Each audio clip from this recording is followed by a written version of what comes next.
নমস্কাৰ বন্ধু বান্ধৱীসকল, আপোনালোকৰ বাবে বহুতে ভাল খবৰ আহিল।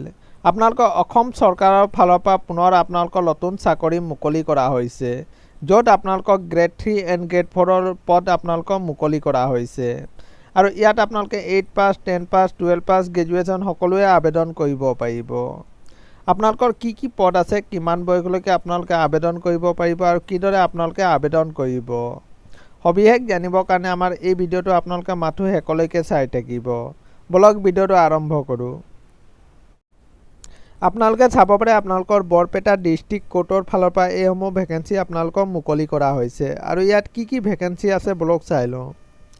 আপোনালোকে চাব পাৰে প্ৰথম ভেকেঞ্চিটো আছে আপোনালোকৰ প্ৰচেছ চাৰ্ভাৰৰ কাৰণে আপোনালোকৰ টোটেল 3টা ভেকেঞ্চি আপোনালোকক মুকলি কৰা হৈছে।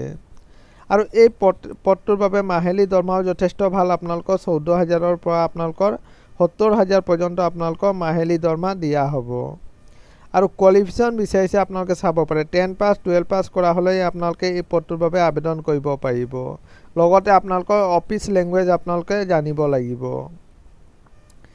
আৰু 2 নম্বৰ পদটো আছে আপোনালোকৰ অফিচ পিয়নৰ। ইয়াতো আপোনালোকে চাব পাৰে 2টা ভেকেঞ্চি আপোনালোকক মুকলি কৰা হৈছে। আৰু এই অফিচ পিয়নৰ পদটোৰ বাবে মাহিলী দৰমহা আপোনালোকৰ 12,000ৰ পৰা আপোনালোকৰ 52,000 পৰ্যন্ত আপোনালোকক দিয়া হ'ব। আৰু কোৱালিফিকেশ্যন বিচাৰিছে আপোনালোকে চাব পাৰে মিনিমাম আপোনালোকে 8 পাছ কৰা হ'লেই আপোনালোকে অফিচ পিয়নৰ পদটোৰ বাবে আবেদন কৰিব পাৰিব। আৰু 3 নম্বৰ পদটো আছে আপোনালোকৰ ড্ৰাইভাৰৰ টোটেল আপোনালোকৰ এটা ভেকেঞ্চি মুকলি কৰা হৈছে। মাহিলী দৰমহা আপোনালোকৰ 15,000 টকা মাহিলী দৰমহা দিয়া হ'ব। আৰু কোৱালিফিকেশ্যন বিচাৰিছে আপোনালোকে 8 পাছ কৰা হ'ব লাগিব। লগতে আপোনালোকৰ ড্ৰাইভিং লাইচেন্স থাকিলেই আপোনালোকে আবেদন কৰিব পাৰিব। আৰু আপোনালোকৰ বয়সৰ সময়সীমা বিচৰা হৈছে আপোনালোকে চাব পাৰে মিনিমাম আপোনালোকৰ 18 বছৰ হ'ব লাগিব আৰু মেক্সিমাম আপোনালোকে 40 বছৰলৈকে জেনেৰেল কেটেগৰীয়ে আবেদন কৰিব পাৰিব। আৰু লগতে আপোনালোকৰ এজ ৰিলেক্সনো আপোনালোকক দিয়া হৈছে। SC ST হ'লে আপোনালোকৰ 5 বছৰ, OBC হ'লে আপোনালোকৰ 3 বছৰ।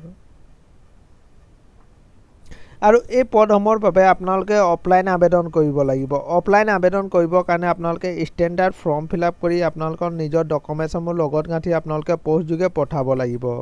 আপোনালোকে এইটো এড্ৰেছত আপোনালোকে পোষ্টযোগে পঠাব লাগিব। আৰু আবেদনৰ লাষ্ট ডেট ৰখা হৈছে আপোনালোকে চাব পাৰে 28 অক্টোবৰলৈকে আপোনালোকে এই পদসমূহৰ বাবে আবেদন কৰিব পাৰিব। এইটো আছিলে বন্ধু বান্ধৱীসকল এটা সৰু সুৰা ইনফৰ্মেশ্যন। সদায় এইদৰে জব নটিফিকেশ্যন পাই থাকিবৰ কাৰণে চেনেলটো ছাবস্ক্ৰাইব কৰি দিব। ধন্যবাদ।